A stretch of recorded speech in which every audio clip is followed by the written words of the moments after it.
Okay, so today I'm going to talk about one of these Watch ONN 4K Pro streaming devices that I had shipped over from the USA. Now, I've had it a week now. You might have seen my previous video, which showed you me unboxing it and setting it up and my first thoughts on it, but I've used it for a week now. So I'm going to talk about how I've got on with the box and how this could possibly replace my Sony Android TV with built-in Android TV that's only about 4 years old. Stick around, all the details coming up shortly. Don't forget to like this video, share it and subscribe to my channel. Doing these three things help us make more great videos for you. So as I say, I had this Watch ONN 4K Pro streaming device shipped over to me from the States. I've had it a week now. Let's just see how I've got on with it, what my thoughts are on the whole thing. Well, the first thing to note is how quick it is to navigate around things. It's not at all laggy. I mean, I've heard reports of people saying that this has been laggy from time to time, but I've never had a problem with lag on this. And whilst the CPU is an older CPU, it could be that the speed of it is really down to the amount of RAM. This has got 3 GB of RAM. Now, most other devices only have 2. Also, the other thing I like is the sheer amount of storage in it. It has 32 GB of storage. Okay, some of it is taken up by the formatting, some of it's taken up by the system, but you've still out of the box got 23 GB of available storage to use. Compared to the 8 GB that I've got available on my Sony Android TV, this is huge. And with storage in mind, with the pre-installed apps, most of them you can actually uninstall. Like for instance, Apple TV was already pre-installed, so that I can uninstall if I want to. There's a couple of apps on here you can't. Disney Plus you can,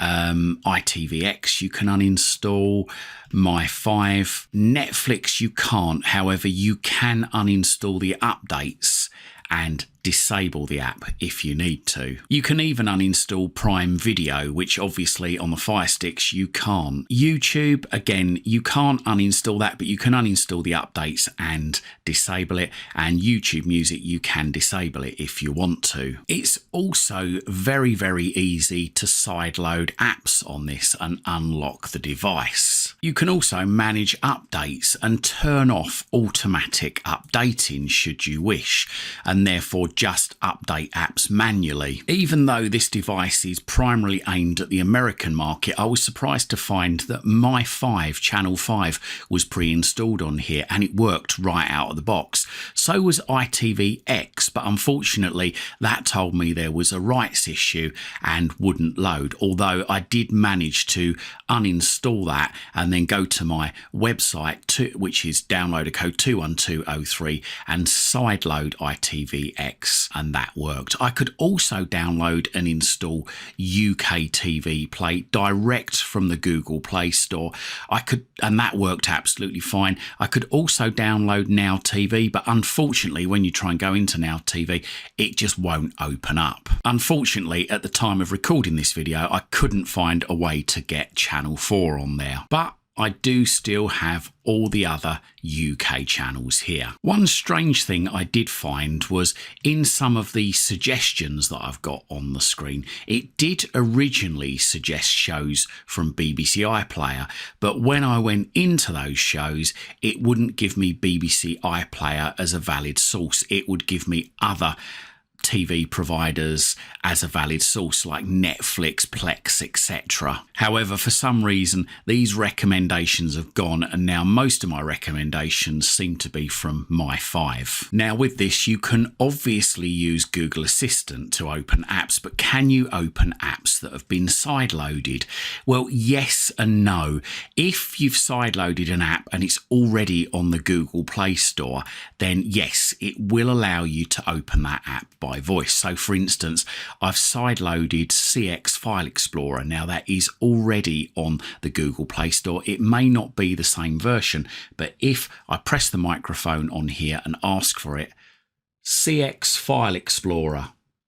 Opening CX File Explorer. There you go. You will see it's now opened CX File Explorer. However, as I say, if the actual app is not on the Play Store, like for instance Wolf Launcher, that is not on the Play Store, but I've got it on here. I sideloaded it. Now if I try asking for that, Wolf Launcher, it won't open it. It'll just give me suggestions from related videos. And other things I like about this is you can turn the device into apps only mode. So when you turn that on, it removes all suggestions from the home screen. Okay, you got that bit of advertising, but as you can see here, I've just now got the apps that I've loaded onto the device and no suggestions. I can also choose what recommendations I get on the home screen from certain apps. Not all of them are covered here. Netflix I can't seem to turn on and off, but other services I can. So I can choose whether or not I want to see suggestions from these apps on my home screen. I can also go into content preferences and choose the type of things that I like and the type of things that I don't. So thus, therefore, seeing less of what I don't like and more of what I do. On the remote control here, I've got a star button, so I can set that button to whatever I want just by simply holding it down and then opening a favorite app, or I can set it to display device inputs on my TV. And I can even assign side-loaded apps to this button too. The other thing I like is you've got this cog button here which takes you directly into settings. I also like the fact that with a bit of software I can download directly from the Play Store, I can customize these buttons. So for instance, I've set the Disney Plus button to open up Wolf Launcher. So I push that, there you go, Wolf Launcher is loaded. And with that in mind, obviously you can install third-party launchers. You can assign them to the home button if you want, or you can assign them to another button just in case problems arise in the future. I also like the fact that I can use my own photos if I wish, which are in Google Photos, for the ambient experience screensaver. A couple of other things I like is, one is that I've got an Ethernet port built directly into here. This is handy because I tried to link a Firestick up to my Sony Android TV, which is completely the other side of the house to my Wi-Fi router, and really couldn't get a fast enough connection. But I do have an Ethernet cable down there, so I can plug my Ethernet directly into the back of this box. I've also got a USB 3 socket in there, which I can plug a USB stick in to give myself extra storage, or even give myself the chance of playing videos that I've got already preloaded onto there. And when I do plug one of these USB sticks or a hard drive into the device, unlike other devices, as long as I've formatted that to exFAT, then I'm not limited to a 4GB file size limit, so I can play films and TV shows that are larger than 4.6GB, as you'll see here. I've just started the film, it's 4.6GB and it's playing. Unfortunately, I've had to blur it out because I don't have the rights to play it. But also the video quality is really good. I mean, I recorded this little segment here in 4K the other day, and I'm just going to play it. Now, I know this video itself is 720, so you're not going to see the full benefit of it, but I'm more trying to point out the smoothness of the playback of the video. There's no juddering whatsoever, and on my 4K set it's crystal clear. And also I like the developer options in this. It's very easy to reduce or turn off animation to speed up the experience of the whole interface. This was something that was very tricky to do with tricky commands or third-party apps on the Firestick. It's also very easy to decrease or increase the text size on this. So if you're short-sighted, then it's very easy to change the scaling of the text. Also, depending on where you are in the world, depends on what you'll see on the screen, and the titles at the top may vary from country to country. So for instance, if you're in the United States, you've got a live section with absolutely loads of live TV channels. Now, the device doesn't come with an internet browser or a file manager, but you can go into the App Store Store and find a file manager such as Explore and perhaps a browser such as TV Bro. They are great apps. There's TV Bro just there and there's Explore just there, and they do the job wonderfully. You can also download Downloader from the Google Play Store too and use my downloader code, that's 21203, or you can go to my website via TV Bro, that's cwtek.co.uk. Now there's one thing I do miss from the Amazon Firestick remote that's not on here, and that is on the Amazon Firestick remote you've got an apps button on the new ones, and I got used to that. I kind of got used to pushing that. That brings up all of the apps in one place on the screen. But this hasn't got that. But to be fair, the interface is so quick to go down to your apps. Really, it's not needed. I'm going to be replacing the Android TV that's inside my Sony TV with this simply because, well, the interface is just so much faster.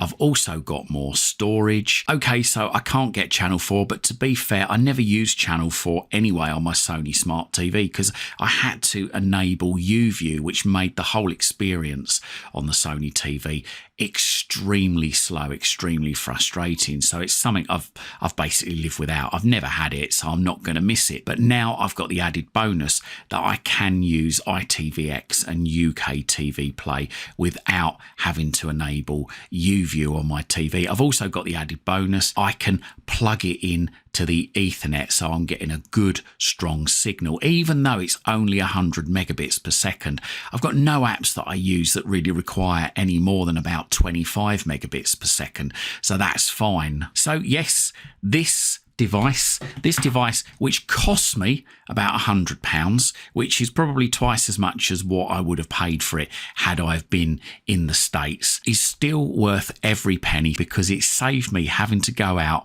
and buy a whole new Android TV. I'm a bit of a sucker for apps, so the storage, the 32 gigabytes, 23 gigabytes usable of storage is just fantastic for me. That is a real godsend. And also the extra RAM, which really does make the navigating experience a pleasure. One thing I also forgot to say was I can plug in a wireless keyboard and mouse, or even a wired keyboard or mouse into that USB socket there. It doesn't have to just be for external storage. I can also, if I want to, I can expand the storage with that as well, but obviously with 32 gigabytes, 23 gigabytes usable, I don't think I'll be needing to expand the storage. I'd have a serious number of apps on the device if I needed to expand the storage, and I'm sure I could afford to take some off to free up some of the space. So there you go. I hope you liked this video. I hope